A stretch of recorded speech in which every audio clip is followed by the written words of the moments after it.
And welcome back, everybody, to another episode of Bum in the Bloom, episode 231, coming at you on a Thursday evening, which means it's FAAB preview time, your Week 3 FAAB preview coming your way, talking schedules, two-start pitchers, most added and dropped in CBS, and much, much more to get you ready for Sunday's FAAB action.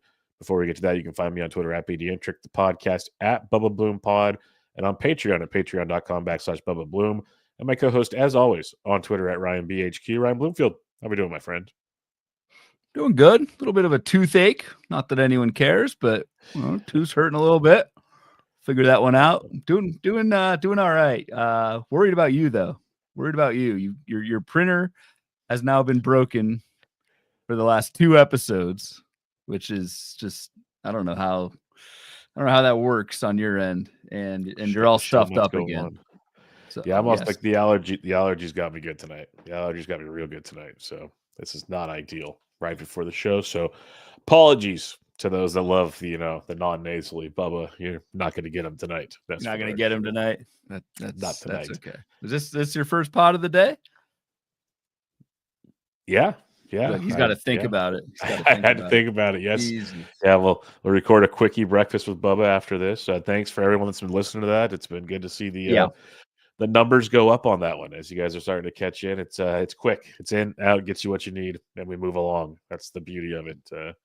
And tonight's will be the quickest of the year, probably. So yeah, it'll be. There was. I mean, we don't even have a news thing for tonight. We'll probably jump right into FAAB, but I'm sure it will be the Freddie Freeman episode. Which, dude, you saw my text to you earlier. Vulgar. Yep. Vulgar. Yes, Ryan is not happy. For those that have listened to the show long enough, we know he's a Freddie Freeman supporter. And let's just say from the start of the season in Japan, it's just been a roller coaster of emotions for Mr. Bloomfield over there. Not really a roller, well, somewhat of a roller coaster because he did homer twice. A couple home runs. Yeah, like the dude can still hit. But like, man, what are we doing? What are we doing? So my hope is that this 10-day IL thing is the Dodgers just saying, hey, Freeman's he's already missing half the 10 days. So let's just IL him, call someone up, and we'll see. They have not announced who they're calling up. No, they have not. Right? They have not that I have seen. And again, I looked at all that stuff before the show, so I have not seen anything on that. Enrique Hernandez is expected to continue to play first base. He's had a couple nice games in the absence of Freddie Freeman. It's still not the guy they want to be there, but full time. But he's there for now. Good fill-in role for Mr. Enrique Hernandez. So we'll see how that goes. How worried should I be about Freddie? Because again, he's still good. And I don't know if it's just 10 days. I'm trying to talk myself back into him. I think this can work out. But man, I would just say we're going to talk FAAB, of course. If you are a Freddie Freeman manager, I'd have a backup plan for Monday just in case. Because the one thing it sounds like it should just be the minimum. We've heard this with Freddie a few times, and you were kind of saying what I was trying not to say the quiet thing out loud before the show is the way they've gone about it. It's not like there's been a lot of news like, hey, he's doing drills or anything. It's just been radio silence until, we're just going to put him on the IL now for the final 5 days. Like there's still no real, he's doing this, he's jogging. There's been nothing on what's going on with the ankle injury. That slightly concerns me. But they're 7-0. They don't need to rush him back. That as well. Off day today for the Dodgers too, so I'm sure we'll get more info on Friday. But I don't know. You don't want to keep talking about it. You're good. No, man. Freaking. Well, you put it in the Discord, and then you did the little laughing emoji. So then I had to vulgarly text you, but not angry at you. I'm angry at Freddie. Well, I told you, I said it's such a ridiculous situation this year with him. All you can do is laugh. That's like all you can do is laugh at. What's the next bit of news? Is it going to be? It's like Jeremy Affelk sliced his hand trying to separate frozen hamburger patties with the Giants. You get those kind of the injuries. Like, are you kidding me right now? This is what we're doing. You multimillionaires.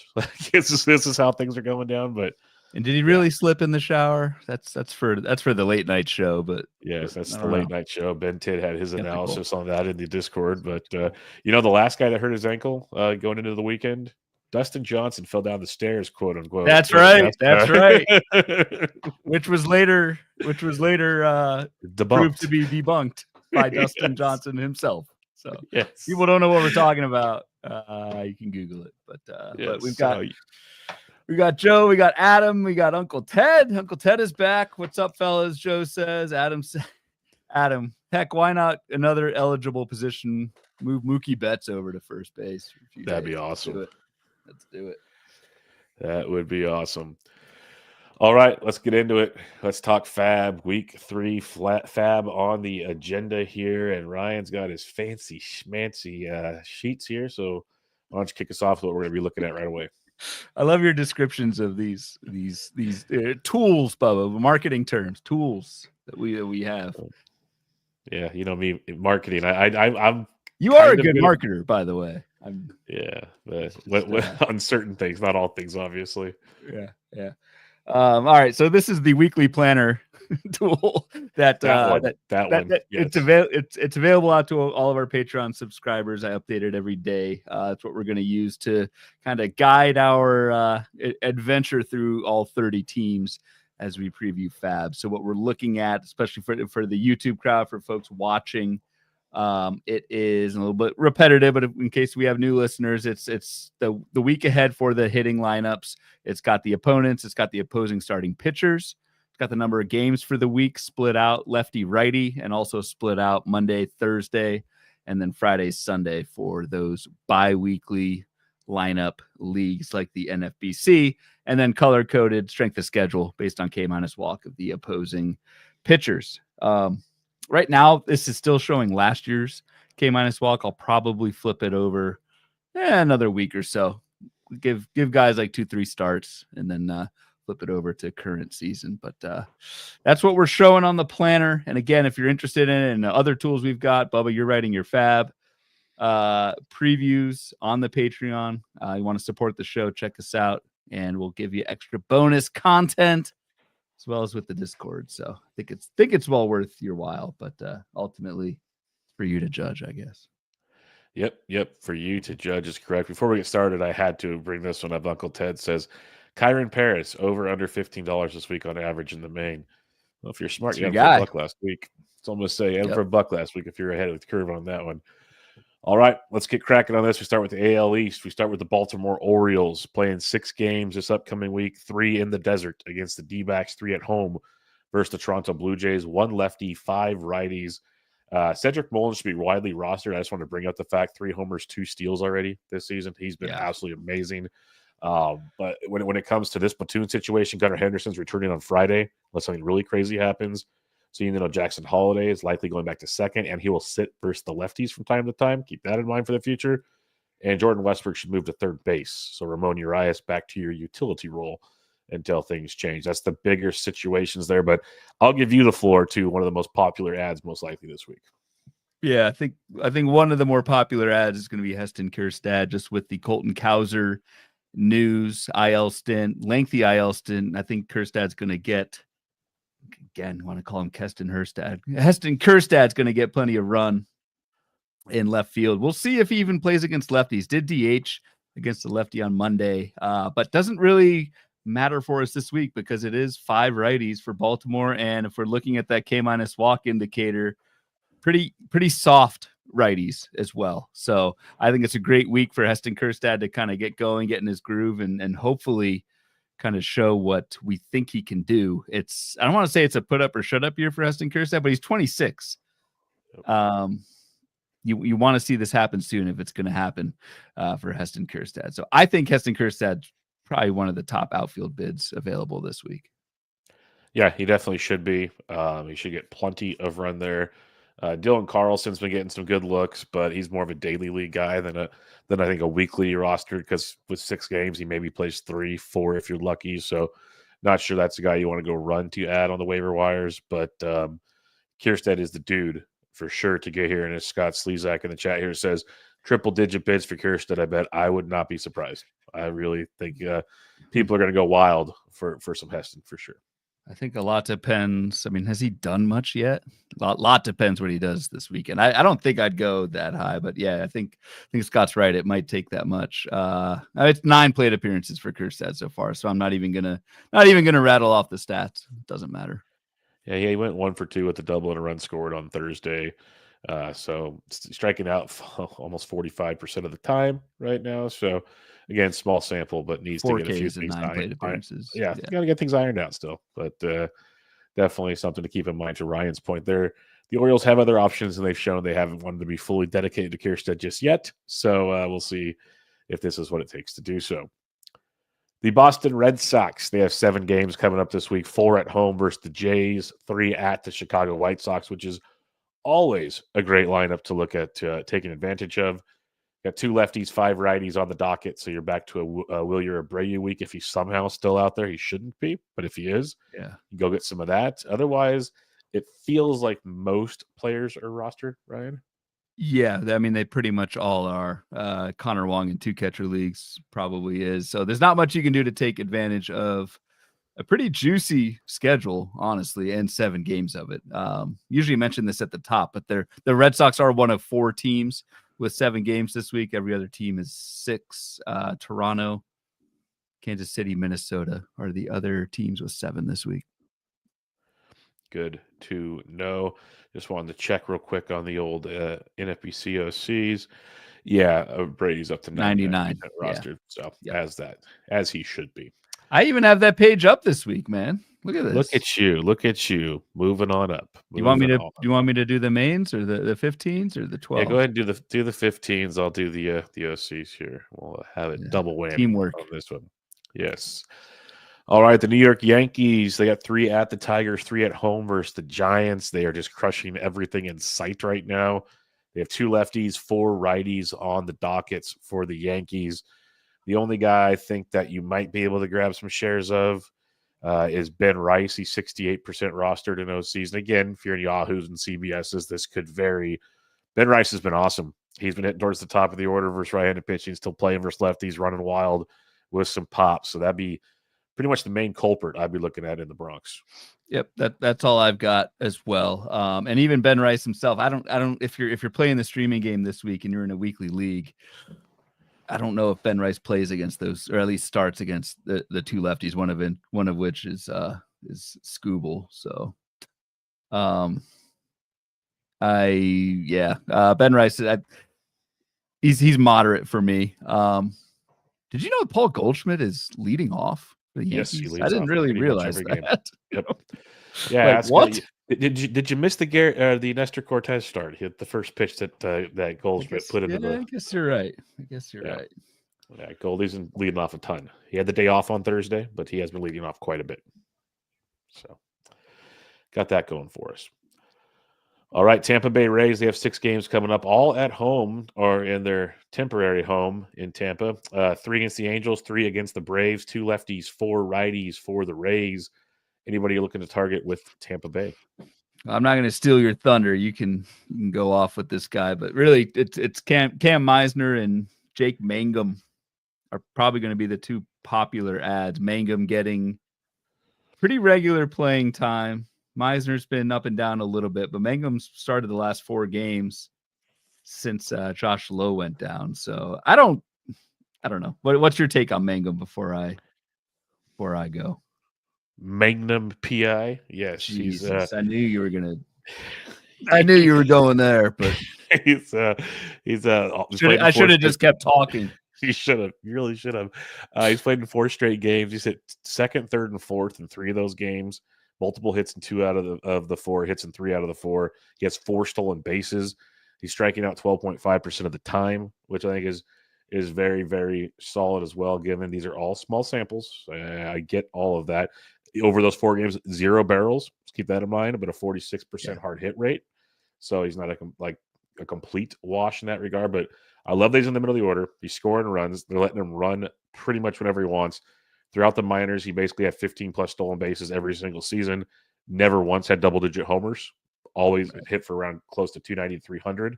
So he's a batting average guy with tons of speed, limited power. Maybe the ballpark helps him gain a little more power. Who knows?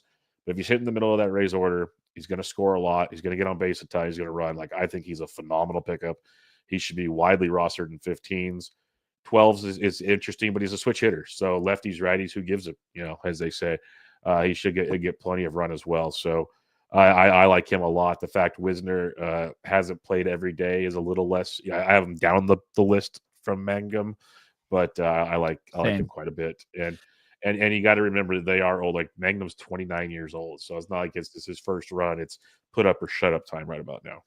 So that's my thing. Is really it was put up or shut up time like 3 years ago for Mangum. I always play kind of the long game, the track record type game, and sometimes I miss out on these types of heaters that like Mangum is on right now. But I just see a 29-year-old rookie with no pop, really hasn't played in the majors before. Will the decent contact that he showed in the minors translate once there's some kind of book out on Mangum in the big leagues? I don't know, but you do have a good point in that he's running wild with the Rays and hitting kind of in the middle of the order. So I think that does matter. I think the playing time context for Mangum is in the short term is pretty good. Now let's see what he can do with it. But we're not really playing the categories game quite yet in terms of like FAAB pickups, but just know you may want to start some other power bats because Jake Mangum is not going to give you that. So we'll see. Well, and on the flip side there, Misner is the power bat, like out of the two. Yeah. Misner's been a 17 to 20 home run guy. You look at the small sample he's had so far because he's played in 5 games. He usually gets about 6 in the order. He's hit safely in 4 out of those 5. 4 out of those 5. He has a home run and a double. What I like to see about him, again, in his small sample, 18% barrel rate, almost a 73% hard hit rate. So, like, almost 2 completely different profiles between the two. Like you said, we're not really playing the stats game. It's just a difference. Do you want Mangum, who's hitting 4th, or do you want Misner, who's hitting 6th? And Misner's got the pop, and Mangum's got the speed. That's pretty much the way I see it. Both should get plenty of run this week in FAAB for sure. Yeah. I'll probably put like $20-$30 on Mangum, and I'm sure in 15s I will fall short there. In 15s, probably in 12s, you might get lucky. Who the hell knows? Yeah. Yes, 12s, you might get lucky on that one. That's for sure. But I think both people should be interested in for the time being with the injury situations in Tampa Bay, because Lowe is going to be out for at least half the season, I believe. One other thing real quick on Tampa. I believe it was on Fangraphs today. I read a thing. Yes. If you're like a daily player, DFS, so Bubba up your alley, I have this article on Fangraphs by Michael Rosen today talks about how much that Rays Stadium is affected by wind. It makes Wrigley look like not Wrigley. So very important, I think, to check the wind in Tampa, see what, or not in Tampa, wherever the hell they're playing, Sarasota, everyone in Florida. I just pissed everyone off, but that park is very, I guess, at the whims of the wind. So for daily, and I'm gonna. Sorry, there is one other guy I want to mention because we're talking about these new players that got called up. We were kind of joking about it before the show, but Johnny DeLuca is only 19% rostered, no Cs. He's playing every single day because he plays really good defense in center. Hits 9th, so that's kind of a deterrent there. Dude's got 3 steals. He's hitting 438, striking out 11% of the time. He's putting really quality at bats out there. This is a guy that I've liked in the past. Health kind of got him last year. 0% barrel, 7% hard hit. That's horrible, like really bad. But he will play every day, and if he hits for average, he could score a good amount of runs at the bottom of that order and steal a ton of bases. So just another guy in your deeper leagues to probably he's a fringy 12. But I don't know if the ceiling's there, especially in the power department, but he could give you a lot of speed in that spot as well. Good call. I didn't realize DeLuca was that lowly rostered in 12. So I like it. That's what stood out to me on that one. Toronto Blue Jays, they have 7 games coming up this week, 4 at the Boston Red Sox, 3 at the Baltimore Orioles, 2 lefties, 5 righties for the Jays. That just, I don't know. There's all these games every single day, and it just seems like they're never an entertaining system to watch. Like I've never tuned into them at all. Yeah, and there's not much just FAAB-wise. I feel like the Jays, like the top 6 hitters, right? Bichette, Vlad, Santander, Jimenez, Kirk, and Springer are all pretty widely rostered. And then the rest is kind of platoon central. So I mean, you don't really want the short side platooners, especially this week, which is 2 lefties. But you do get the 5 righties for the Jays. Like Will Wagner, I will not recommend Nathan Lukes, whatever his name is, and Alan Roden is, I guess, kind of held his own. But if you're desperate and want to stream there, maybe Roden. But I don't see much on Toronto right now. Roden's hitting .313 with a very good K rate through 19 plate appearances, but not much in the way of power or speed yet. All righty, let's go to the AL Central, the teams that have like 2-4 records across the board. Dude, the White Sox are in first place. Technically, they are in first place. Best pitching staff right now in the division, potentially, if you really want to break it down, which is also terrifying to think about. But we'll start with the White Sox. 6 games coming up this week, 3 at the Cleveland Guardians, 3 at home versus the Boston Red Sox, 3 lefties, 3 righties. The nightmare streaming situation. Yes. And I mean, what's Andrew Benintendi in 12s? He's available. It's pretty low. Yeah, it's pretty low last week. It's 11%. You made fun of me when I mentioned him last week. He went deep again on Monday. Well, I made fun of you for Martin Perez as well on the White Sox, yes, and now it's almost 6 no-hit innings before he got yanked. Jesus, that's unbelievable. I think the way Andrew Benintendi's playing right now, I think he's worth an add in most leagues in the outfield. We talked about him on Tuesday. K rate looks good. Bat speed's up. He's hitting for some power. I mean, you can laugh at Andrew Benintendi all you want, but playing every day in the middle of a half decent, like top half of that lineup, I think Andrew Benintendi is certainly playable in a lot of league formats. On the pitching side, like, do you think Martin Perez is addable, or do you take your money and run there based on his stream? I honestly think he's a bench streamer in 15s all season. I've said that, like, that's why I've always loved him in DCs. Okay. Is he's going to have, like, he plays Boston this upcoming week. You probably have better options. Like, let's just be real about it. Maybe you don't, though, like in a 15. Like, he's your SP5 this week. Like, the thing with Martin Perez, he'll get shelled once in a while, but more often than not, he's not getting shelled every week. He's almost like a poor man's Michael Wacha. Like, he's not going to light the roof and fire with strikeouts, but he's going to give you 5 or 6 innings, usually 3 to 4 runs, might give you a random chance at a win, but the White Sox will screw it up. Hope you get a K per inning. Like, that's who he is. And in a 15, it's not great, but that serves its purpose at times. Like, would you start him like in folks in daily leagues or this weekend? Martin Perez is at Detroit. Like, I think I'd roll with it. I would. Detroit's pesky. I will admit that, but I would roll Martin Perez out this week. And yeah, I already have him locked into my 2 steps, so he is getting rolled out. But in your daily leagues, yes, I would put it on. And like in DFS, he's probably like $6,200. I would make some lineups with Martin Perez. Yes. Okay. But not Boston next week. I think that's kind of where we like. When we label him a streamer, it's those types of things. And we say bench streamer for those that might be new to the term. It's guys you keep on your roster. You're not dropping them to stream because you're going to want to use them like 40% of the time this year. So you don't want to keep adding and dropping them and someone else picking them up. Kyle Gibson used to be the poster boy of a bench streamer, and Martin Perez kind of fits into that as well. What do you think about Shane Smith, real quick? Yeah, that's one that's kind of I've missed on that. He made his debut, looked decent.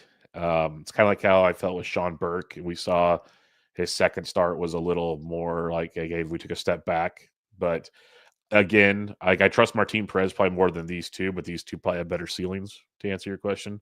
Yeah, than Martin Perez. So they're streamers as well. Like, the White Sox do not have a starting pitcher you're like, I am playing them every week. That is not going to happen. For sure. But they will have a lot of usage throughout the season, especially in that division. Shane Smith, at least for me, someone who he's 25, had a 23% strikeout minus walk in AA last year. And 15 teamers, like, I want to say, you can wait and see how he does next couple starts. And 50 teamers, you kind of don't have that luxury. Yeah, right. I may take a probably lower down in my conditional bids, but I think I will have some Shane Smith at least at least as a backup, plan C, plan D, and starting pitcher list for me this weekend, because you just never know. I mean, he has not had much major league time, pitched well in the minors last year, and at least on the surface, pitched okay in his debut this past week. And we'll talk about him coming up because he's got the two-step next week. He's got a two-step. That's right. That will turn into and a 15. That probably is going to serve a purpose right there. So that's a good call on that one with Shane Smith. 6% rostered in OCs, so widely available. And again, not sure he's OC viable, but you never know. You never know. In those two steps, we do some stupid things. Looking at you guys at rostered Emerson Hancock, so we'll see how that. Oh, you're looking right at me. Jesus. It's almost I only like picked him up in one 15-teamer, but good Lord. Thank God he got sent back down. Yeah, except he's being recalled by well, we'll get there. We'll get there. Seattle. You guys got bailed out on that one, is all I'm gonna say. Massively bailed out on that one. I know. All right, let's head to the Cleveland Guardians on this one. They have 6 games coming up this week, 3 at home versus the White Sox, 3 at home versus the Royals. 2 lefties, 4 righties. You get 3 righties in the first half of the week if you're in a split it up streaming situation. We look at the Guardians, though. Is there anything really standing out to you there? Not on the hitter side for me. The biggest thing, I know we will talk about two steps at the end, but I did want to call out Logan Allen. Yes. Mostly from he has a 2-step next week, and it's mostly a strength of schedule streaming play. I've got the starting pitcher planner that looks out over the next 2 weeks. That's available on the pitch. Actually, just another tab in this planner here. Logan Allen has the easiest next couple starts of any pitcher in baseball. It's the White Sox and the Royals, both at home, and a 2-step next week. So, Logan Allen, wasn't the best of skills last year. It was a 9% K- walk. Like the sub indicators weren't that great either, but you get a 2-step against those two opponents that, both the White Sox and Royals were pretty bad against lefties last year. I think Logan Allen is startable, streamable in 15s. And he gets the Pirates the following week. So, yes. There you go. It's a guy we talked about before the show in my FAAB column. He was at the bottom of the pitching guys. I got him for $1 in a couple of leagues because this week will cost you more. The look ahead is always an interesting option because, if it doesn't work out, you don't even want to start him. It only costs you $1 and you move along. But I agree with you on Logan Allen. I think there's a lot to like in that scenario.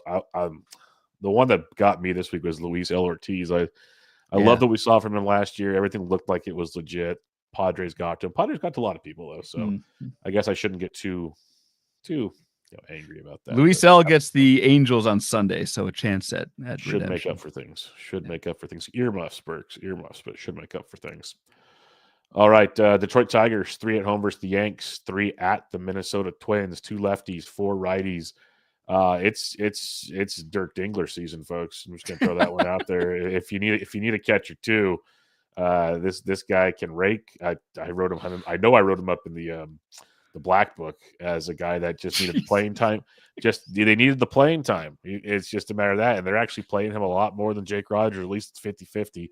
Rogers will catch Scooble, we know that much, but Dingler can hit. And if you need a catcher too in deep formats, Dingler's a dude to not ignore. Yeah, I have the Dingler down in my notes as well. As someone, I wish he did play a little bit more. I mean, at least on Roster Resource, the last 6 games, it's been a 4-2 split. Jake Rogers with 4, and the Dylan Dingler, just with 2. So I'd like to see him play a little bit more before I recommend him as a second catcher, because I don't know if that changes. I feel like Jake Rogers, for whatever reason, it's pretty entrenched in Detroit. They like him to kind of man the young pitchers. That's what I like him for, which I get. I get. Yeah, I get it. I get it. The other name I like, and maybe I just kind of irrationally like, is Trey Sweeney, but it's hard this week. I think it's a strict platoon at shortstop with Javi Baez and a 2-4 split. I think with these platoon guys, you want at least 5 right-handers for that week. So Trey Sweeney's kind of always on my watch list for some reason. I don't know. But maybe not this week, which is Sydney's brother. We know. We got it figured out from last year. Didn't we? Yeah. Didn't I Google that in the middle of the show? Yes, you did. Yes, you did. Because you were believing me. I was like totally baiting you in on that one. It was great. Good times. A guy that I'll mention just because he was extremely popular in 15s last week. I even wrote it up midweek on one of the Patreon things. Is Zach McKinstry. Um, he's popular because he gets a lot of at bats. Positional flexibility is good. Hits towards the top of the Tigers lineup. He might hit for an okay average. And he's got some speed, but there's really no pop there. Just throwing that out there for those if they see the need, he's there, but he's not a primary target for me at all. Real quick, what do you think about? I know we mostly talk hitters with this rundown, but switch to the bullpen. Ooh, what do you think about Tommy Kahnle? Get it in where you fit in. You like it? I do, for the fact. There's two sides to this. First, we know AJ Hinch can play games, but Jason Foley had 28 saves last year. The games kind of started more so in the postseason with that bullpen than in season. Tommy Kahnle got that save chance recently. A lot can still change. Very well aware of that, but it feels like that veteran factor of Kahnle. He's 30, he's going to be 36 here pretty soon. He's had some back ends, maybe not so much closing, but back end experience like the Yanks and whatnot. I could see them going his direction first, letting Brisky and those guys kind of man the 6th, 7th, 8th, see where it goes there, and see what Kahnle can do with it. So I'm leaning Kahnle in this one. Again, who knows? But that's where I would go. I think Kahnle's kind of a sneaky. I wouldn't spend too much just because you don't know what Detroit ultimately is going to do. But Kahnle did get the most recent save. I mean, they haven't really had many. Brant Herter got a save, but that was like a 36 pitch multi-inning outing. So I don't know. There's not like too many other options. The Brewski, Tyler Holton, obviously Foley's down in AAA. So I think a cheap Tommy Kahnle, you never know if they decide to stick with him, that could actually pay off quite well, because Tommy Kahnle is a pretty decent pitcher, I think. I agree. I completely agree. So I'm with that one. And if worst comes to worst, they'll trade him because he's old. So get the saves in, move on type situation. Yep. Kansas City Royals, they have 4 at home versus the Twins, 3 at the Guardians, 1 lefty, 6 righties. Now we're starting to speak our language, Ryan. Problem is it Mount Massey time? Yeah, it's time to climb. It's time to climb the mountain. It's Mount Massey time. Michael Massey. I know I have irrational love for this man. You do. You definitely playing every day, like hitting 5th against righties. Last 2 seasons, like I don't know, 240, 250 hitter, 15 home runs and like part-time duties each of the last 2 seasons. He's not going to get you many bags, but like I think Mount Massey in a 15-teamer as a middle infielder in a 6 righty week, you climb that mountain. Yeah, no, I can see it. I'll put it that way. I'm not sure. I'm not as in as you are. You're not behind me up the mountain. You're chilling at base camp. Yeah, you definitely don't want me in front of you in case I slip. That's for darn sure. But that's a good point. Deeper formats, I get it, but he's not really on my radar coming up this week. Come on. What about like MJ Melendez, Kyle Isbell? Those are the other 2 Royals lefties. I'm not going there. It's got to be really deep leagues. Like he's a popular DC type guy. So if you have some injuries, he'll fit in for a standard format. I'd rather go to the Rays outfielders. Maybe some other guys. Yeah. The one thing I'll mention, like we talked about it already, backing up the points we made last year and early this season, you can stream outfielders, folks. My goodness, like most of the names we've mentioned are already all outfielders on the list I'm making here. So definitely something to keep in mind. So Isbell, deep leagues, but probably not really much for me with the Royals, honestly. Yeah, that's all I got. I just want to give my Massey shout out. I will throw this out there. Just it surprised me is Ursig through the 7th, not the 8th recently. Yeah, so just keep that in mind when you're looking at things. He got to hold a few games back, but his recent outing was the 7th inning. So something else to watch as things go along. Minnesota Twins, they have 4 at the Royals, 3 at home versus the Tigers for 7 games this week. The team that got the original nickname, the Line Shift, gets 6 righties in 7 games. So, Ryan, shift away. Yeah, shift away. I guess Matt Wallner is probably pretty widely rostered at this point. 99%. Okay. What about Larnach? I mean, that's the other one. The third one's Edward Julian, and I'm not there with Edward Julian. Larnach's 90%. So yeah, the line shift is too popular for us to keep going there. What do you think though about? I mean, the other name I was going to throw out is Harrison Bader. Like crushing it. We have 3-run homer again today.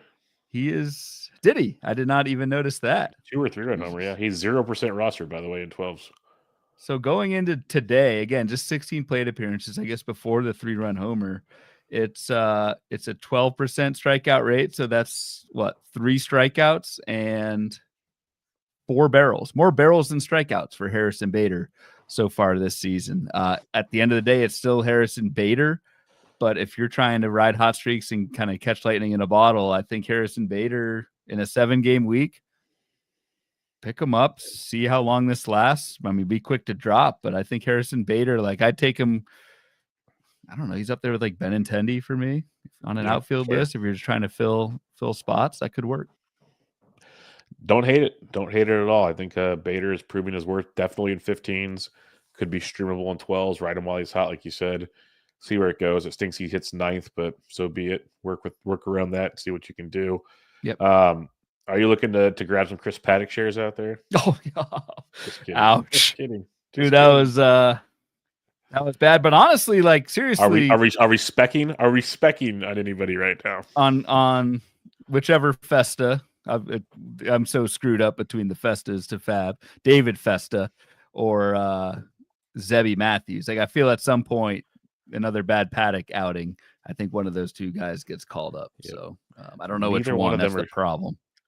Neither one of them are showing up in 12s right now. So they're hard to. I don't know if you pick them up now, but you could for very cheap if you have room to stash. But knowing my rosters, I don't.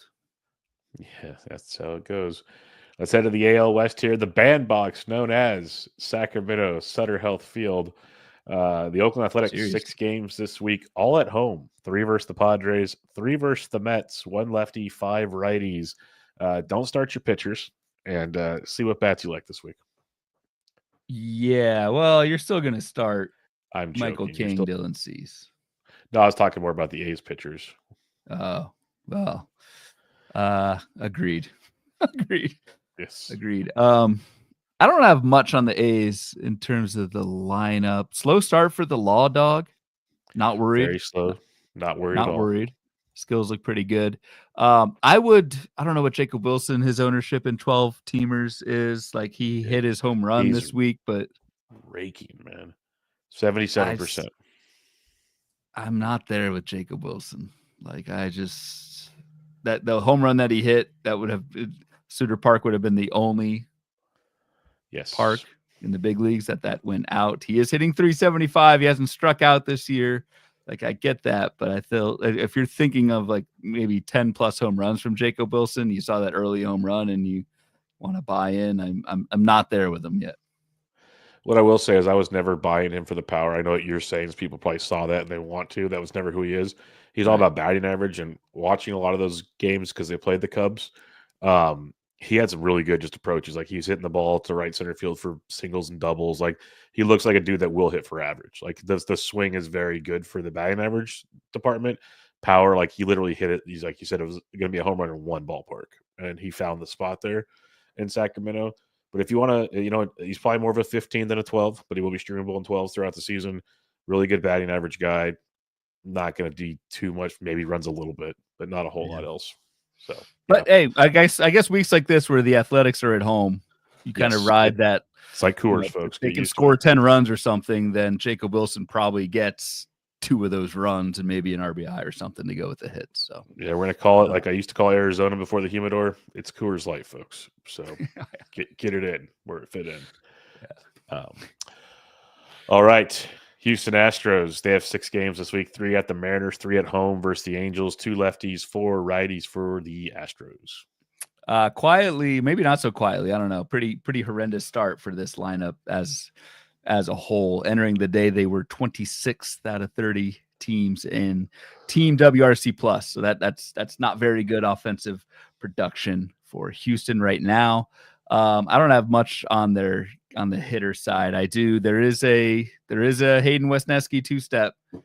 Looks like against the Mariners and the Angels, and that's pretty sweet. Wesneski is 63% rostered in 12 teamers. So take a look at Hayden Wesneski if available in your leagues this week. That's a pretty juicy double tap. Very, very nice one indeed. I have nothing on the hitting side as well because they either play the regulars and they're slumping, or they Right. platoon so much it doesn't matter right now. Right. Los Angeles Angels of Anaheim, they have 6 games this week, all on the road. 3 at Tampa, 3 at Houston, all 6 right-handed pitchers this week. I would love for Kyron Paris to play more. He probably just backs up Adele for now, unfortunately, because Ron Washington is Ron Washington. But why not play Yohan Moncada every day? Let's just run him out there and see what happens. But what do you have here? There's really nothing in the hitting department for me. Yeah, not much. I mean, I'll hat tip your boy Nolan Shanwell, I guess, in a 6 righty week. Maybe Nolan Shanwell runs into a homer or something. Yeah, Kyron Paris, like you call him Rengifo Light, the mini mascot, whatever we want to call him now. He's exciting. It's just it's hard to pick someone up who has started twice over the last 6 games. So just the playing time isn't there yet, and I don't know if Kyron Paris is good enough where you pick him up and stash him until he starts playing regularly, because we don't know when that will be. Yeah, but when he does, folks, be prepared. Oh, trust prepared. me. I am rooting for him, because you've been on Kyron Paris. You wrote him in your Baseball HQ Playing Time Tomorrow column weeks ago, and it's looking quite good. He just needs to play. Yep, get Yohan Moncada out of the frickin' way. Start this well, party. I mean, eventually Yohan Moncada is going to hurt himself. Yeah, that's why I'm not worried. Like, we're going to get at least a full season, at least a half a season of Kyron Paris. Like, I'm very well ready for this. It's just, when does this party begin is the question. It's like New Year's Eve and you're not legally allowed to drink and you're sitting there going, when are the parents leaving so we could have fun? This is what it is right here. So, wouldn't know what you're talking about there. Wouldn't know. Yeah. Okay. Never mind. Just me being me delinquent self. Pitching side of anything, Kekonowitz, I'm just going to mention this. Jack Kekonowitz, he pitched really well in his debut. Again, it was like the White Sox, so take your grain of salt there. But what I want to mention, because yes, the strikeouts were horrific last year, lack thereof, I guess.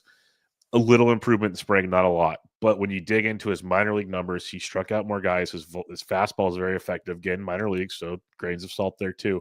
My point being, he's probably more serviceable than we're giving credit for, is where it's at. So in the proper matchups, he will be streamable this season. Not saying this is the week, because if he going into Tampa Bay is not a great situation. It's actually at Houston, so I just wanted to bring him up because he will be a guy I wouldn't be shocked if we get some more usage of this year, because people pretty much just wrote him off right away. So it's at Houston. His next start, or Cleveland on that's tough. Whatever Saturday, but then at Houston, then at Texas. So that's we can put away the cocaine Nowitz for a couple weeks. Yep, lay off, kids, lay off. Seattle Mariners, they have 6 games coming up this week, all at home. 3 versus Houston, 3 versus Texas. 2 lefties, 4 righties. Rowdy hasn't done a whole lot. Not surprised in that regard, because he's one of the streakiest guys you'll find. But he's still going to get run out there at least 4 times. I'm not going to probably add him, but just that's the only guy that really stands out to me. Right, and it's a tough schedule anyway. I mean, Hunter Brown looks really good. Obviously, you've got DeGrom. God, is that Patrick Corbin going up against the Mariners this week? Jesus. I haven't heard anything official, but that's the rumblings, yes. I see Corbin there on the sheet. That's got to be Patrick Corbin. It is. Wow. That's who, and then Nate Eovaldi. So even with Patrick Corbin, that group averaged an 18% K-minus walk last year, which is really good. So no Mariners pickups. The only Mariners FAAB related thing I have this week is do not pick up Luis F. Castillo thinking he's Luis Castillo. Please. Be yelling a lot of F-bombs if you do. I'm just going to put it that way. Yeah, the F in Luis F. Castillo will mean something other than whatever Luis F. Castillo's middle name is. Yeah, not good. Not good ball. But Luis F. Castillo is, so the reason I say that, he was called up and I believe will start Friday. Yeah, that's right. Friday, the Giants opener versus Justin Verlander.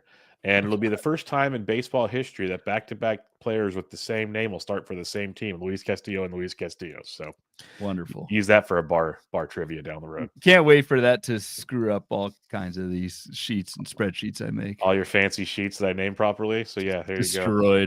Destroyed. All right, those Texas Rangers you mentioned, they have 6 games next week, all on the road. 3 at the Cubs, 3 at the Mariners, 2 lefties, 4 righties. One thing I want to point out real quick, Mr. Ryan, that Corbin start, if this actually happens, That's where Kumar Rocker was supposed to go. And Kumar Rocker looks like he's not on the projected starters list anymore for the next foreseeable weeks. So something to monitor if you are a Kumar Rocker owner. Good point. Yep. He got shelled in Cincinnati. There's been nothing officially said yet. I'm going to say that multiple times here, so you're well aware. Nothing officially said yet, but you might get some news over the weekend. And if he is demoted, either to the bullpen or the minors, might be tough to roster Kumar Rocker for the time being. Yeah, it did not look good. I watched a good chunk of his start, Rocker's start against the Reds, and it was not great. He's got the great slider, but the fastball command, there's nothing else there right now. And so major league hitters can certainly sit on one pitch or just recognize and avoid one good pitch and feast on the others. That's what it looked like with Kumar Rocker's start against Cincinnati. Maybe it was just a bad day, whatever. But yeah, I'm concerned about Mr. Rocker. I'm concerned about what do you do if you drafted Chris Martin? Because I know we talk about ads on this show, but like we try and sprinkle in some drops. I think it's pretty clear that Luke Jackson is the guy right now. And you can say Luke Jackson's no good, whatever, but like I think it will take a little bit of time for Luke Jackson to pitch his way out of the job. How long are you willing to hold on to Chris Martin, who you drafted maybe pretty late? But I'm wondering if folks who have Chris Martin, if you're looking at that drop button this weekend. I'd be dropping him personally just because Bochy sticks with his dudes for a while. Right. Jackson has to lose the job right about now. And that could happen next week. I've seen Luke Jackson pitch as a Giant. Very but possible, it could happen in 3 months, or it could not happen. You exactly. just don't know. So I'd move on. There's a bunch of other spec closers out there right now. I'd move along. Like, would you spec on who'd we talk about in Detroit? Canely. I'd rather have Canely than Martin. Like if you had Martin, you'd throw a bid for Canely and drop. Yes, 100%. Yeah. I would make that with my eyes closed. I'd honestly, I know it's been a fluky situation and it's all about usage and everything. I'd rather roster Camilo Duvall, who already has 2 saves, because he's actually looked really good when he's come into games for saves and non-saves. And he is the guy behind Ryan Walker. It's been proven already this season. I'd rather have him over Martin, personally. Okay. So, but there's a lot of other spec guys out there. Yep. Like Emilio Pagan. We haven't even gotten the Reds. I'll take Emilio Pagan over Chris Martin. Jesus. I guess. I think I just focus on other teams at that point. But no, you're probably right. I think Chris Martin probably is a drop. He did get a save on Saturday, but Luke Jackson is Would you rather have Brazabon in Miami or Martin? Neither. Like the good doctor has a whip over 2 right now. Anthony Bender is the right answer on that one. There you go. Bender is the right answer. Correct. Would you rather have Bender over Martin? We're playing a game right now, right? Bender. Okay. Would you rather have Jose Alvarado or Martin? Alvarado. Okay, so we pretty much answered the question. It's pretty much anybody that has a better, like 50-50 chance to close over Martin right now. Hitting side for Texas, just know we covered this on Tuesday, but with Josh Young out, the other Josh is in. Josh Smith, I think, will play shortstop, third base regularly. So not the best week to pick him up, honestly, because it's a tough schedule for the Rangers. It's a 19% K- walk for the pitchers going against the Rangers this week. But Josh Smith is versatile, and he is playing, and he's not too bad. So just a name to throw out there. Yep. It's not too bad as a ringing endorsement. But I'm with you on that one. All right, let's head to the National League here. The Braves. Oh, man, you mentioned the Astros offense. The Braves. Braves is the worst. It's actually the lowest of any lineup by WRC Plus entering Thursday's games. The worst. The Atlanta Braves. That is bonkers. They have 6 games this week. 3 at home versus Philadelphia, 3 at the Tampa Bay Rays, 1 lefty, 5 righties. But sadly, the Braves pretty much just run the same lineup out right now. They just mix up the order based on lefty righty. Yeah, I may have like low bids in on Brian De La Cruz. I'm just more curious. Can he rekindle what we saw a year or 2 ago with the Marlins? Brian De La Cruz, I think, will play corner outfield pretty regularly. So I'm not super excited. Like I like him over Kelnick, but that's also a ringing endorsement. Yes. Nobody else here to me is interesting for the Braves. If you have Braves, if you had a ton of Braves, don't worry. It's 1 week. I think they'll be fine. But yeah, it's been a really bad start in Atlanta. Any Bryce Elder love?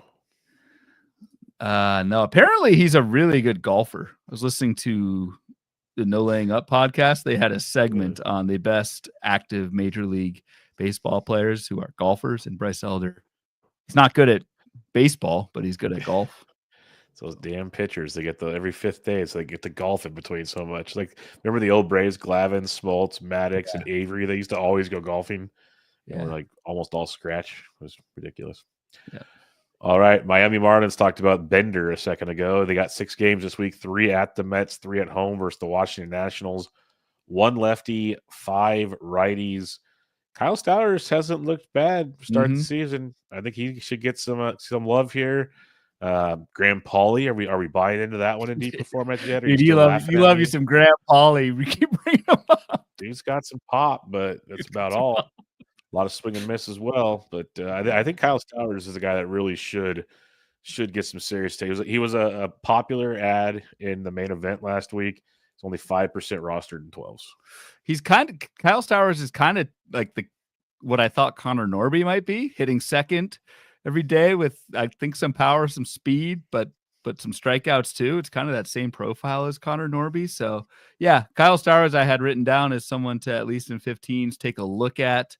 Outside of that, man, it's bad. I think I know this is one of those lineups where we look at, and I've got it highlighted here in the planner, we look to stream against the Miami Marlins, and it's Senga, it's Clay Holmes, it's Tyler McGill. Those are the 3 Mets going against him. The 3 Nationals, Mitchell Parker. I think is streamable this week. Yep. Michael Soroka and is that Trevor? That's Trevor Williams. Trevor Williams, yeah. About Trevor Williams, but Mitchell Parker, I think, is streamable against the Marlins of Miami this week. I like that Parker call. He was also popular in 15s last week. So good one to grab in 12s. Keep an eye on Derek Hill, at least for lefty heavy weeks, but he's playing every day. He's just more of a bopper, tons of pop, but average will fluctuate quite a bit with Derek Hill. But he's playing versus lefties and righties. Weeks with the heavy lefties would be a definite guy to take advantage of in shallower formats. And Anthony Bender. We kind of joked about it, but Anthony Bender, go take your specs on Bender while you can. Bender does seem like the guy over Fauché, unfortunately, but we'll see. But yeah, I would, if you need saves, I'd throw a couple coins at Mr. Bender. Yep. New York Mets, they have 6 games coming up this week, 3 at home versus the Miami Marlins, 3 at the Sacramento Athletics. That's a good one. 1 lefty, 5 righties on tap this week. But again, the Mets are kind of I will say this much. Winker, he's kind of been battling an injury. Starling Marte even got a start over him the other day and went deep. So monitor that one. Yeah, it was we talked about Winker last week as a streamer because it's an all-righty week currently for the Mets. Winker doesn't start on Monday. It's like, what the hell, man? Yeah. Didn't like that. Did DH the subsequent 2 games, but yeah, if he's banged up or something, that's not a good sign for Jesse Winker as a short-term streamer. I am monitoring. The only other thing I have here is just monitoring that Brett Beatty versus Luis Angel Acuna situation at second base. I thought it would be a strict platoon with Beatty on the strong side, but Acuna got the start on Tuesday against a righty over Brett Beatty. I think fantasy-wise, I know you want Luis Angel Acuna to win out. I don't know how confident I would be in a pickup right now for Acuna, but I want to see some more playing time. But if Acuna can kind of keep chipping away at playing time there at second base, I think that works. Jeff McNeil, by the way, also a really good golfer. Mentioned on the pod. Another guy not great on the field. There's a trend, Ryan, you're putting together here, but to Acuna, 14% rostered right now. Someone to keep in mind. And then I just want to throw out for the Mets this upcoming week. The 3 pitchers in Sacramento's Canning, Peterson, and Singo. That's a 2-step, so you're stuck there anyways. But just be wary. Be wary of that one. The Cubs did take advantage of the A's for the most part, so you might get away with it. But just know that ballpark's going to be a bad place. It's supposed to heat up next week, so just be prepared. Yep. Philadelphia Phillies, they have 6 games coming up this week, all on the road. 3 at Atlanta, 3 at St. Louis, 4 righties, 2 lefties for the Phillies. Not too much from me unless you wanted Mundo Sosa. You had a Mundo Sosa fan? I actually have Edmundo Sosa kind of jotted down, dude. I know Yes. didn't you Oh, I recommended was it all last year. about him last year, I and you just destroyed you. buried me. Yeah. Playing pretty regularly up the middle. Some of that is because Trey Turner was battling a back injury and is now back. Did steal a base, Trey Turner, in his last game, which that's probably a good sign for his back. So I don't know. Edmundo Sosa, I'm probably not grabbing him with Trey Turner back. Max Kepler is like an everyday player. Yes, first lefties too. It's crazy. Against lefties as well and hitting like fifth for the Phillies. So if Max Kepler gets on a hot streak, that's a really nice team context. Great lineup to be hitting in. Hitting after Bryce Harper, Alec Boehm, hitting in front of Castellanos and JTR. Stole 2 bases today, my friend. I like that. I think the biggest storyline with the Phillies, though, and you mentioned it earlier, Bubba, is the 9th inning. Like, Yep. I said, is Chris Martin a drop? Is Jordan Romano a drop? I'm probably not ready to go there yet in 15s, but it does look like Jose Alvarado has the job over Romano right now. I'm not dropping him yet. It seems like Alvarado has the upper hand. I think this is still more of a committee, maybe 60-40. Romano through the 8th against 9-1-2 on Thursday in a close game. So I'm not going to write him off just yet. I agree. And Alvarado is shaky in the 9th on Thursday. He dodged a blow and save in that one. So I'm not running to do that just yet. They obviously brought Romano in for a reason. They didn't have to pay him a lot, though, so that helps. But I'm not giving up on that one just yet. I would be going after Alvarado to pick him up. I'm not saying not to. Not dropping Romano. It's tough, though. If you have Romano, like, do you start him? Like, what? I mean, no, he's not doing anything for you right now. He's on my benches this week, even. Like, I'll wait. I want to see a little more usage pattern with those two, basically. Okay. No, that's fair. Yeah, I might wait too long, but like with the Martin thing, Jackson's the clear dude right now. Where Romano could still find his way into 40% chances, which maybe that's not enough in a 12, but definitely isn't a 15. So, yeah. All right, I'm with you on that. I could see angles there. Washington Nationals, 6 games coming up this week, 3 at home versus the Dodgers, 3 at the Miami Marlins, 1 lefty, 5 righties. So that means we at least get Luis Garcia for 5 games because they're idiots in Washington. But anything else when it comes to the Nationals? No, I don't have much on the lineup. Just if you're Dylan Cruz, be patient. Hopefully that K rate improves. It's been a rough start for Dylan Cruz, but not doing anything there. So yeah, we mentioned Mitchell Parker earlier. The at Miami start is streamable. It's at Pittsburgh, the next start. So you might actually get a couple decent matchups there for Mitchell Parker for the Nats, who luckily avoids the Dodgers and gets the Miami Marlins this week. Yep. That is a big one for Mr. Parker. Let's head to the NL Central here. The Chicago Cubs, they have 6 games, 3 at home versus the Texas Rangers, 3 at the Los Angeles Dodgers. All 6. That's tough for the Cubs. They're on the West Coast. They fly home, then they fly back to the West Coast. That's kind of rude. All 6 games, right-handed pitchers in this one. But similarly, outside of the Michael Busch, Justin Turner interesting platoon, not much for me here. Not much for me. Just I'll give the Cubs a shout out for being team catcher so far 2025 with the 5 RBI game for Miguel Amaya platooning with the cycle of Carson Kelly. That's a warm spot in Bubba's heart. First cycle of the year catcher, first triple dong game of the year catcher. Just saying. That's true. Ivan Herrera. Good call out. I don't have anything else on this. So I one thing, like, just quietly, Matt Shaw not doing a whole lot right now. I think still has some leash, but I think if you have Matt Shaw, just maybe start looking at some backup plans at third base. Not saying things are not going to turn around, but Matt Shaw is hitting 206 right now with a near 30% strikeout rate, chasing and whiffing quite a bit, not making much hard contact through 39 plate appearances. So just a heads up, some Gene Segura type production there from Mr. Shaw at third base.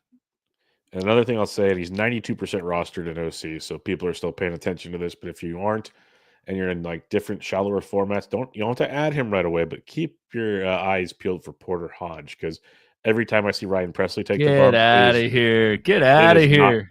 It is a pitch to contact profile, and it is not pretty. So I'll just throwing it out there. Shading my guy. Cincinnati Reds. They have 6 games this week. Three at the Giants, 3 back in Great American Small Park versus the Pirates. 2 lefties, 4 righties, but it's an interesting split. It's 3 righties in the first half of the week, 2 lefties and 1 righty in the second half of the week. So do with that information what you wish, Ryan. But any thoughts on some potential streamers in Cincinnati?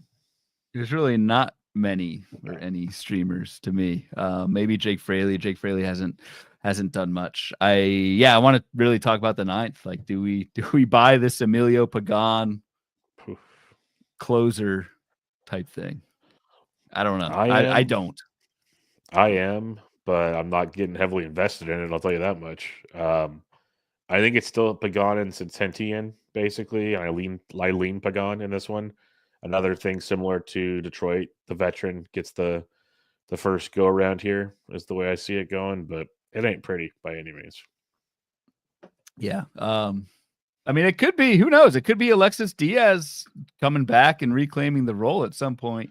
We do have a question in the chat, from Raj. Is Alexis Diaz a drop? Funny, like I probably would have already dropped Diaz, but I wonder, especially if you've got some room or you have, I mean, technically he's on the IL, right? Like, he's beginning a rehab assignment this weekend, which means he'll be coming back probably middle to end of next week. And does that mean he's the 7th inning guy, the 8th inning guy, the 9th inning guy is the big question there. Yeah, just saying. Like, I wouldn't totally, and trust me, neither of us are Alexis Diaz fans. He was one of our biggest fades at closer in draft season, but like TDK puts in the chat a soft hold. That sounds right, even though I'm not exactly sure what that means, but that sounds right. Like, hold if you can. Soft hold. I like that. That's a good term, especially for a reliever. But there's a chance that Alexis Diaz comes back and is the 9th inning guy. 100% a chance. That's maybe why not to get too invested in Pagan and Santillan. Like I still want some Pagan shares if I can, but it sucks because I would not be shocked if somehow Diaz comes back like, okay, he figured things out. He got his timeout. Like, let's give him a shot back. That would be horrible to see as well. I don't know. But that's Tito and the Reds, so we'll see. All right, the Milwaukee Brewers, 6 games this week, 3 in Coors, 3 at the D-backs. This is a pretty good offensive week. 2 lefties, 4 righties for Milwaukee. Garrett Mitchell might sit a game or 2, which is obviously not ideal for this situation. I beat you to the punch on burying that one, Ryan. Anything else for you with Milwaukee? He definitely beat me to the punch on Garrett Mitchell. I had him. He had him teed up. Had him ready to go. There's apparently another E-Rod in the majors, and he's on Milwaukee. Elvin Rodriguez did not look good his first start. You've got Elvin left the building. Oh, man. Elvin, I don't know if he got to the building, but he definitely left. And then you've got the 2 first names of Chad Patrick rounding out that decimated rotation. I don't know when Brandon Woodruff's back. He's going to throw one more. He's going to throw one more like simulated game, and he starts a rehab assignment. He still has probably end of April-ish. Okay. Sai Savali, IL. Hate to see it. It's a tough scene right now, really, for this entire Milwaukee Brewers roster. Rotation's rough. Don't worry, Jose Quintana is going to start a rehab assignment. He'll be back soon. Yeah, that'll be great. King Williams not doing much. It's tough right now in Milwaukee. It's a tough scene. It's a very tough scene. Nestor Cortez bounced back, so that's a plus. Did. And also, this was in our Discord today, but just a heads up, if you have Trevor McGill, did not get the save tonight, but I don't think was available because he had pitched the previous 2 nights, 18 pitches and 10 pitches. So don't worry if you have Trevor McGill and you didn't get the save tonight. Yep, I agree. That was a definite good call there by Curland and others in the Discord there. Yeah. Pittsburgh Pirates, they have 6 games coming up this week, 3 at home versus St. Louis, 3 in Great American Small Park, 2 lefties, 4 righties for the Pirates. You mentioned it last week. Is like Tommy Pham a stream or a play leading off for Pittsburgh? They run wild. They run wild in Pitt. Yeah. And not only they run wild, but like that's almost putting it lightly. Like Pittsburgh is by far the most aggressive team right now in the base pass. It's a near 33% stolen base opportunity rate. So what that means is 1 out of every 3 runners, if they're on first base, they're going as a team. That's freaking nuts. So that's obviously good for like O'Neal Cruz, but it's good for Isaiah Kiner-Falefa. If you're in a 15-teamer, you need someone who's versatile and is running. IKF is an option there. Tommy Pham is running. I mean, we joke about Tommy Pham for his aggressiveness in not only on the base pass, but in life. Tommy Pham, I think, is streamable right now as well. I'm just going to make a comment because a lot of people are interested in Jack Sawinski because he's leading off for his righties. I want to tell you all the Captain Jack situation. He's hitting a $158 through 5 games, no homers, 2 stolen bases to the point. Do you have his page up by chance? Because I want to quiz you on something. I don't. No, I won't pull it up then. What's his strikeout rate in 5 games? Oh God, I'll say 50%.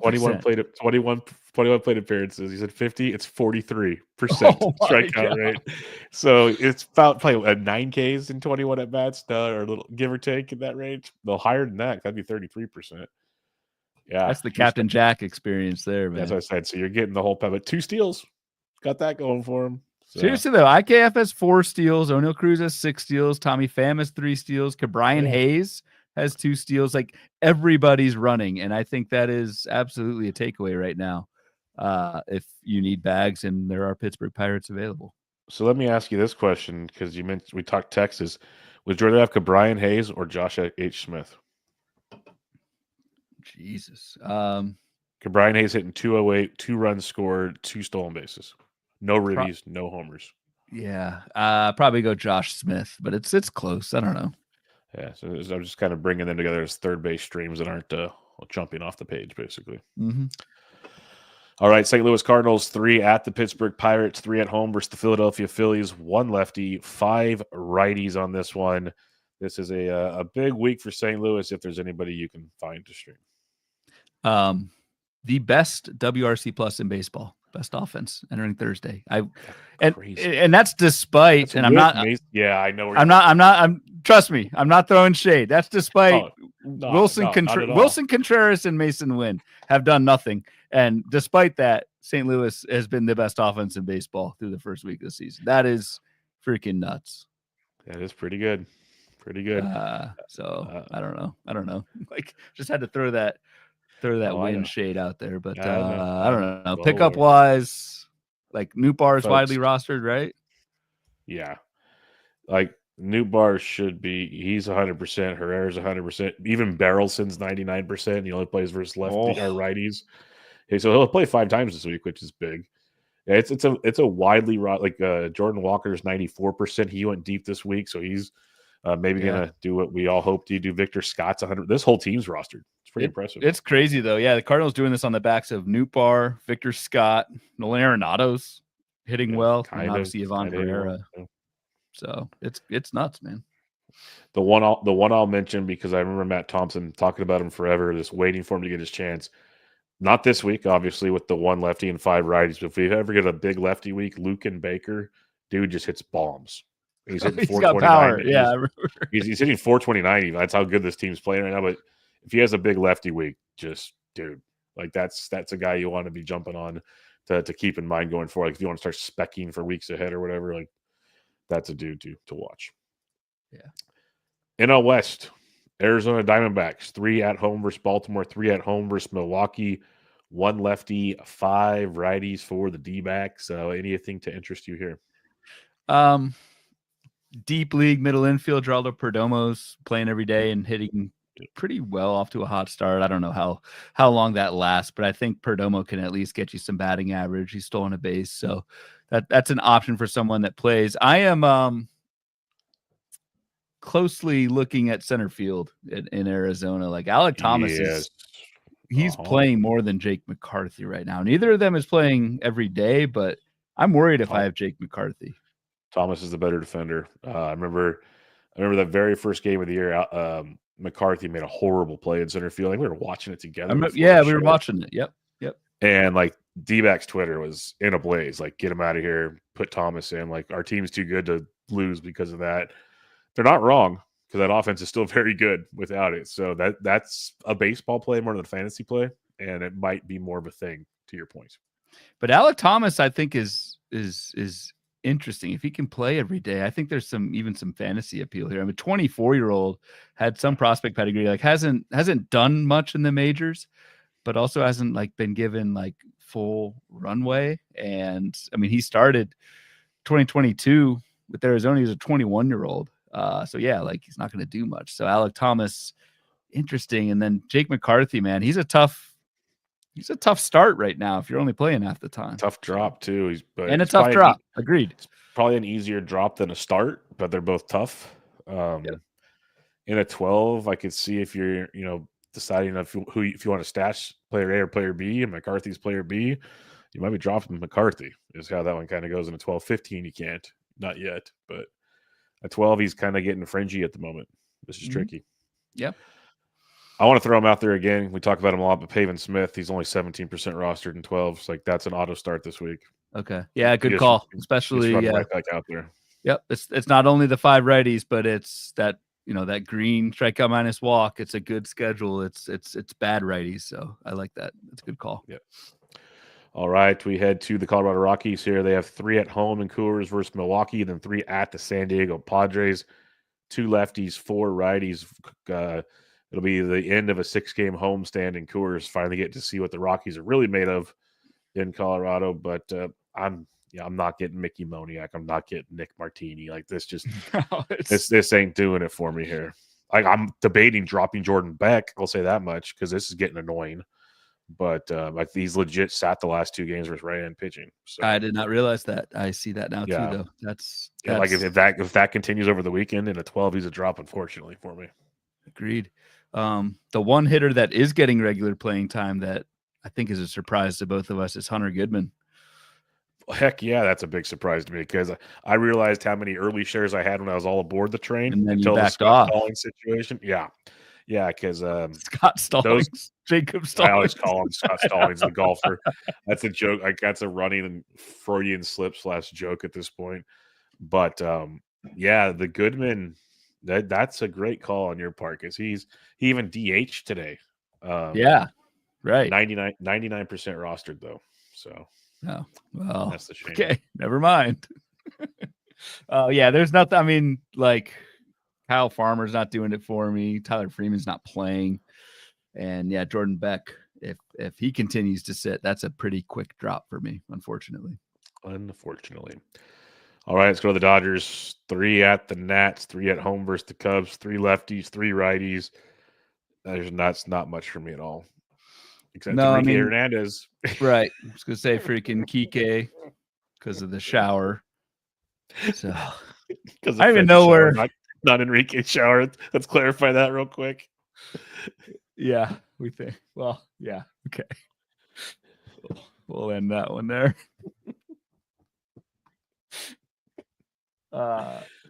Tanner Scott got the most recent save. He's back. Yeah, he's gonna be the guy. He is the guy. Yeah. But yeah, it's Triton's gonna get his too.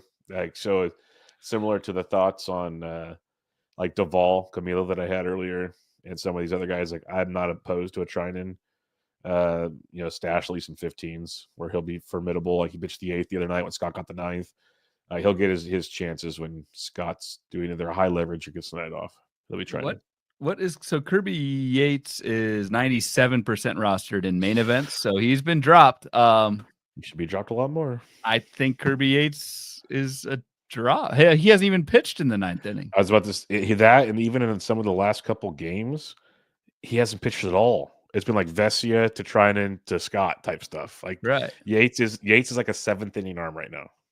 And like I'm sure Yates could come out next week and pitch the 9th, or this weekend and pitch the 9th. That wouldn't surprise me at all. But like Dave Roberts in a nutshell, yes, exactly. But like if you have Kirby Yates, you drafted him. I don't care where you drafted him; it doesn't really matter at this point. He's very high on my potential drop list, I think, because again, what's he doing for you if you're starting him? I would drop him before I dropped Chris Martin, if we're going to make that discussion. Wow. I'd drop them both, but I would, if I had to keep one, I'd keep Martin over Yates. I think Yates, and again, Dave Roberts can screw up anything. This could change, but it really feels like the light of secession has been made in LA for now. and Yep. Yates is not a priority at the moment. Yeah. Yep. All right. The San Diego Padres playing some great ball right now. 3 at Sacramento, 3 at home versus Colorado. That is a juicy set of matchups there for the Padres. 2 lefties, 4 righties. Problem is the Padres just play their dudes. So that's going to make streaming kind of difficult unless, because I'm not even going to mention the names that are. I'm not streaming anybody right now. Yeah. Gavin Sheets is also a good golfer, by the way. Not surprised at all. But not, it kind of fits the vibe, doesn't Yeah, it? it fits the mold, dude. It can't a freaking heartbeat right now.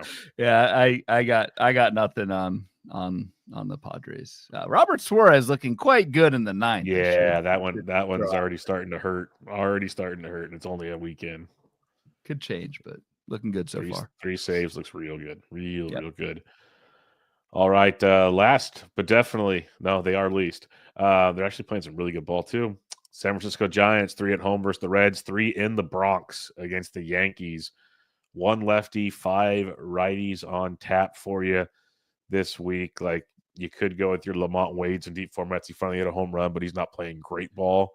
So not a whole lot for me because the main culprits are roster with the Giants because Ramos, Chapman, Lee, Adames balling out right now. Wilmer Flores crushing everything. Wilmer Flores might actually be available. Give me a second here. Seriously.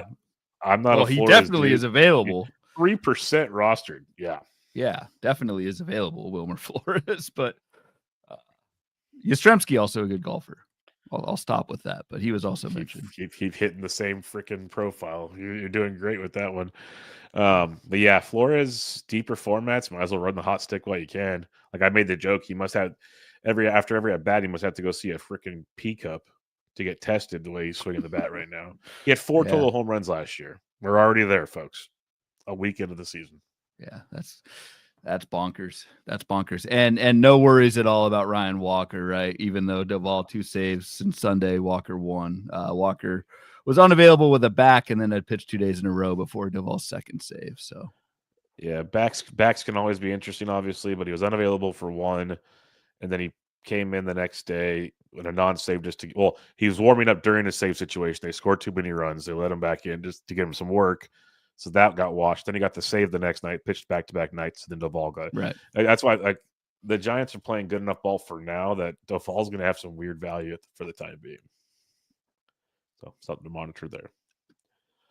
All right, Ryan. Final thoughts on the schedule before we move on to the most added players and the 2 steps of the week. It's only a couple 7s. Overall, I have a long list of hitters, a lot of outfielders, and then a decent list of that's funny you say that because I'm looking through the kind of the notes I took, and that's basically what I have too. Similar refrain as last year. It does seem like there are more, again, so far, outfielders available in FAAB than on the infield. Yep, most definitely. All right. Let's go to this new updated tab on your sheet. Yeah. That was decent choice of words there. Updated, new. That's good. We've got here's our biggest risers of the week on Fantrax. So that's what we've done. And again, we kind of treat this as a just a check. Did any names slip through the cracks of our 30 team rundown? Jake Mangum's your top ad, 32% owned in Fantrax, but plus 30% so far this week. So people are running out to grab Jake Mangum. Gavin Sheets, like that doesn't make sense to me, but daily leagues it's not a bad move because he is hitting well versus righties, but that's got to be a deep format, and that's all. I'll leave it there. Some other top names: Wilmer Flores, we did just mention, and TDK in the chat says Flores real plus start, going to play such a value ad right now. So good call out there. Your guy Kyron Paris getting added, Andrew Benintendi's getting added, Carson Kelly's getting added. I don't believe that. Any other names? Alec Thomas is moving up a little bit, up to 24%, along with Geraldo Perdomo. So again, if you need some help there, Arizona is interesting. See the Dingler there, Harrison Bader. Any other names that we didn't mention that stick out to you, or just anyone you want to reinforce? Like there's Bader, there's Misner. I don't know why Pajes is on there from St. Louis. Has to be an oopsie. Kyle Stowers, just want to bring him up again because he's actually playing well. Remember, he came over in the Trevor Rogers trade. he was kind of like one of the Kiersteads for the Orioles. Like they just had nowhere for him to play, so traded him out. Maybe he finds his footing in Miami. But other than that, yeah, there's like Johnny DeLuca's down there. I think he needs to get a lot more love. It's interesting seeing, I guess, because Kelly could have been rostered in more leagues. He's so low. Maya's still getting some love too. But yeah, most of the top of this list are dudes we talked about for sure. Okay. All right, switch over to the hitter side. There's your guy, top ad. Oh, we didn't. It was Martin Perez. We did not talk about in Pittsburgh. I was so enamored with their running game. We did miss the closing situation there. Dennis Santana is the second highest Fantrax riser, and I think for good reason. Dennis Santana, after we talked about on Tuesday, right, when he pitched in like a meaningless game in the 8th inning, did get the save, I think, on Wednesday. Wait, didn't? Give me a second. Didn't he come in like in the 6th inning or whatever in that game and people freaked out? On Tuesday? Yeah, let me triple check this real quick. He got a save. You got to save on Wednesday, but I feel like Tuesday he came in like in the 6th or 7th. Of a non-competitive game. It really freaked people out. Yes. Yep. But did get the save on Wednesday. Which was a pretty like and Colin Holderman got the 8th. Like I think Dennis Santana looks like he could be the guy in Pittsburgh. And again, this sheet, the weekly planner sheet, the top free agent risers. Again, this is all, you can get this on the Patreon, but I've got the rest of the season projections color coded and the skills from last season. Again, I'll flip that over probably another week or so. But Dennis Santana last season, 24% K, 7% walk rate, 350 Sierra. Like that's not pretty bad. Good. And we're talking about potentially dropping Chris Martin, Kirby Yates. Like Dennis Santana probably gets more saves than those guys over the next month. And that's in the reliever world, the next month is like an eternity. So I like Dennis Santana this week. Yeah, no, I like the Santana good call. That's why we like to do this, to kind of catch our mistakes. And I think the Santana one's good. You have Pagan there. You have Tommy Kahnle right there. All popular pickups, as we mentioned. Freeland pitched well. I'm just not going there. I wanted to highlight Thomas Harrington. He got called up for Pittsburgh, got shelled. Not sure you want to run to go take care of that real quick. We're hoping for Bubba Chandler one of these days. But the rest of these pitchers, Bender's down there. But no one else really jumping off the page to me unless I'm missing something. No, I don't see much. And again, once I flip this to year-to-date skills, maybe I'll do that for our next show.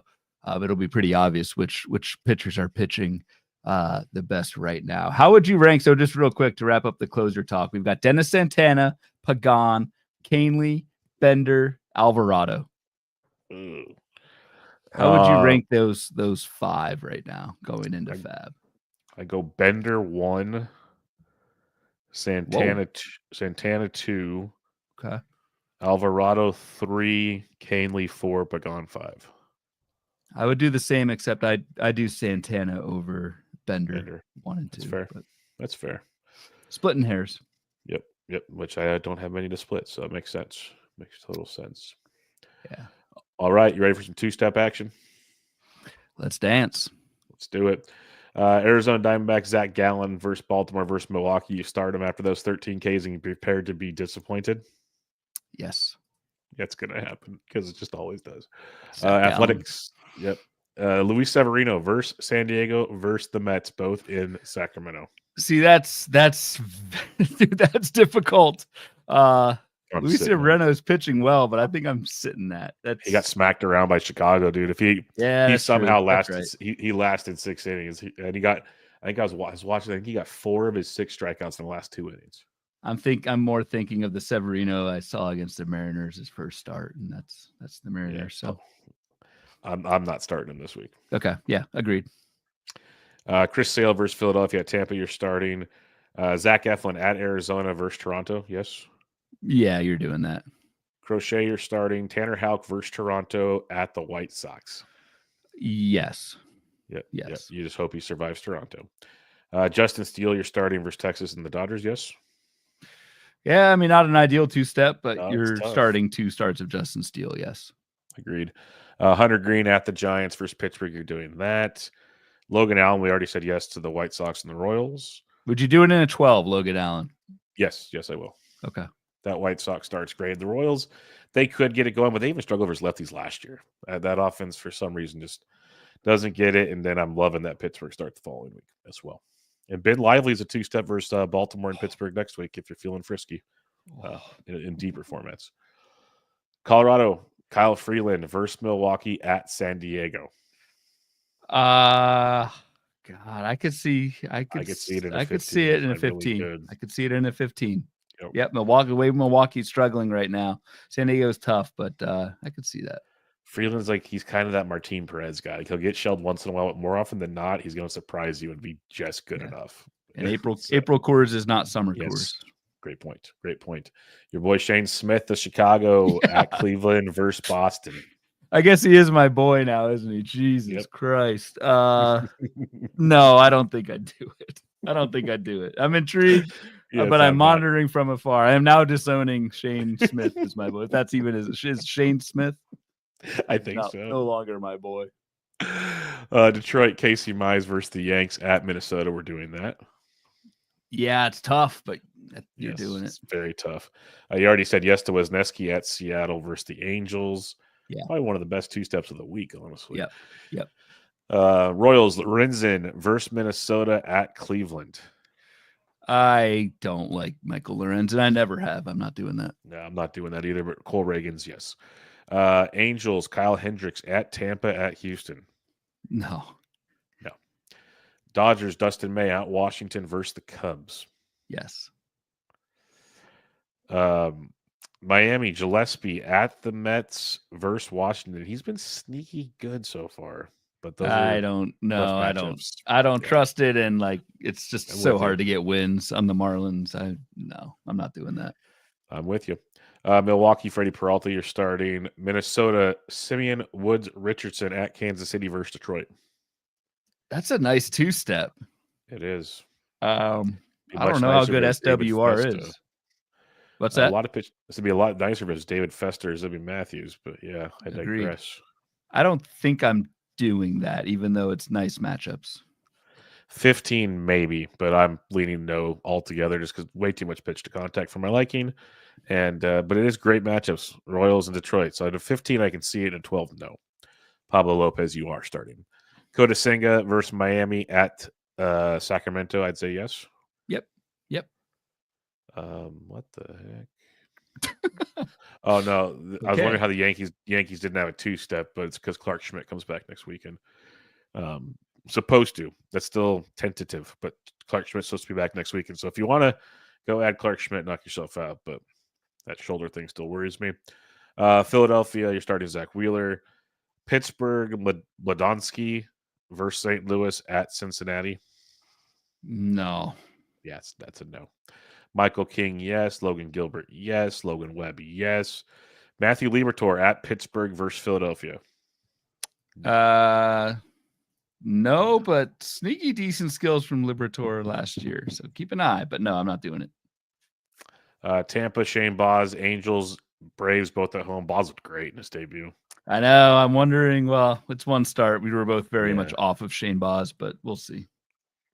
You look good. Nate the Great going against the Cubs in Seattle, both on the road. That's a yes. A two-start Nate. Oh, music and the last to my one's ears. Got a great matchup versus the Mariners to finish it off. It's great. Yeah. Barrios and Lucas at Boston, at Baltimore. Yeah, it's Easton Lucas, right? Yes. Yeah. I'm not doing that. Barrios pisses me off, man.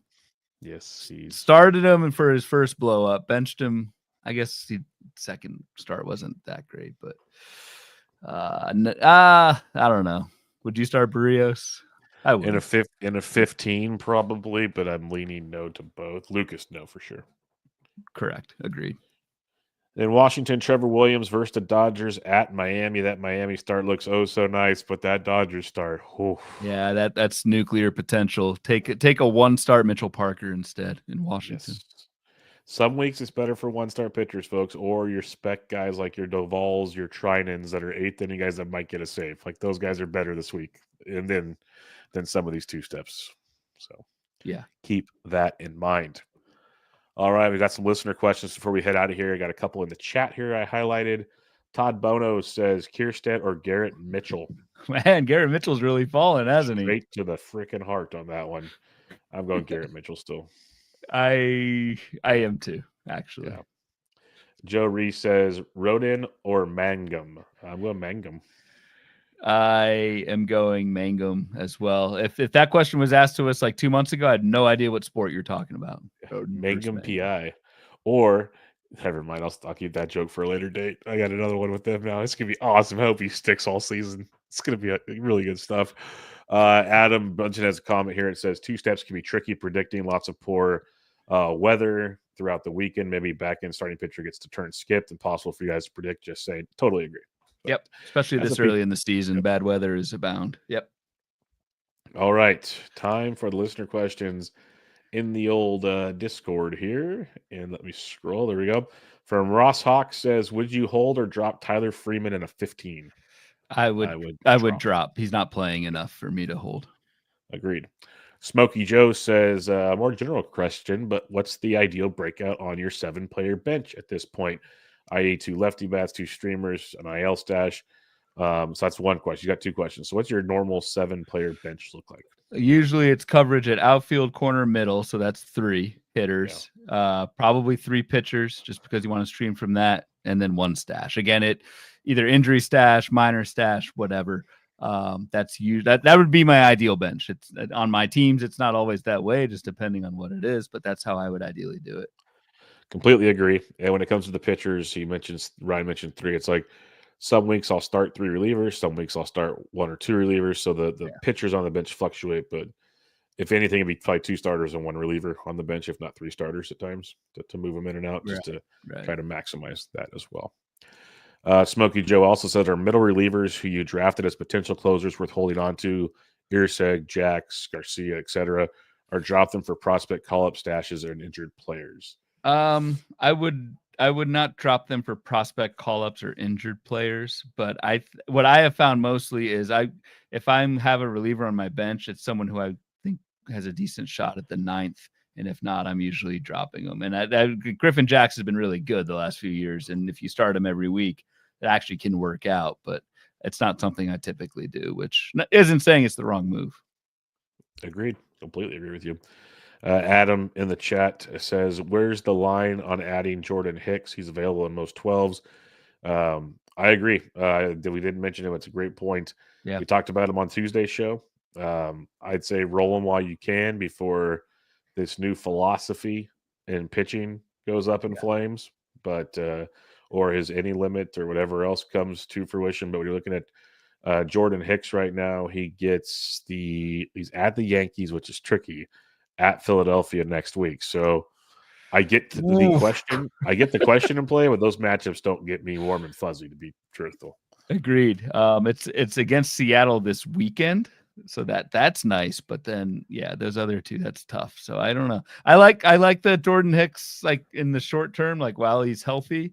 I like that he's kind of going back to bullpen version of himself. I just don't think it's a long-term sustainable thing. And then he has some like scenarios. Would you drop Chris Bassett or SWR for Jordan Hicks? Sure. Yeah, I could see that. At least Jordan Hicks has stealing. What about Will Warren? I'm not that big of a Will Warren guy. I think I'd rather have Hicks. Jeffrey Springs. Probably Springs. Yeah, Springs got hit around by Chicago, but I think a lot of pitchers will. Yeah. A Bubba Chandler stash or Jordan Hicks. That's it. I don't know, dude. You're gonna say Bubba Chandler stash. I go Bubba Chandler. Yeah. I'll just agree with you on that one. Yeah. Andy Splinter says, more for Bubba. Will the Giants play Matos enough for him to be worth a pickup? Hasn't played much, but he's looking good. Right now, he's only playing versus lefties. I wish he'd play more. Just need an injury to Yastrzemski or a trade. Eventually, like the second half of the year, I think it'll be Matos' time to shine. But right now, he's the 4th outfielder / only playing versus lefties. He is playing very, very good. Yeah. TDK said Johnny DeLuca win right now. Ricky Zito, Sunday problems. Okay, we're not going to read this one. Ricky's messing with us. It was awesome to meet Ricky in in Vegas, by the way. Cool ass dude. Oh, this is I almost Ron Burgundy that one. Yeah, you almost did. I yes, you almost did. But you're a pro. Oh, that was awesome though. If you're in the Discord, look at it, laugh, enjoy. At this time of night, that is very funny stuff to read. All right. That'll wrap it up, my friend. FAAB is going to be another fun one. There's actually a decent amount of speculative pitching ads this week compared to last week, which is good. I'll in my FAAB article, I like to kind of look ahead to potential 2 steps for next week, so I'll get you posted on that one as well. But any final thoughts before we head out here? No, good pitching spec week, good save spec week as well. So I think that's where I'm going to be, unless I have to on the hitting side. That's where I'm going to be looking. So. Yep. And remember, the biggest thing I'll say, and we talk about it in the Discord over and over again, and I know other people say it, we've only played a week of baseball. Calm down. It's going to be okay. Don't panic. Enjoy your victory laps early if you want to. But if your team's struggling, long ways to go. So just keep that in mind is the best I'll say. Agreed. All right. Make sure y'all follow Ryan on the Twitter at RyanBHQ, the podcast at Bubba Bloom Pod, patreon.com/Bubba Bloom. I'm at BD Intric. This was Bubba and the Bloom episode 231, your week 3 FAAB preview. Hope you all have a great weekend.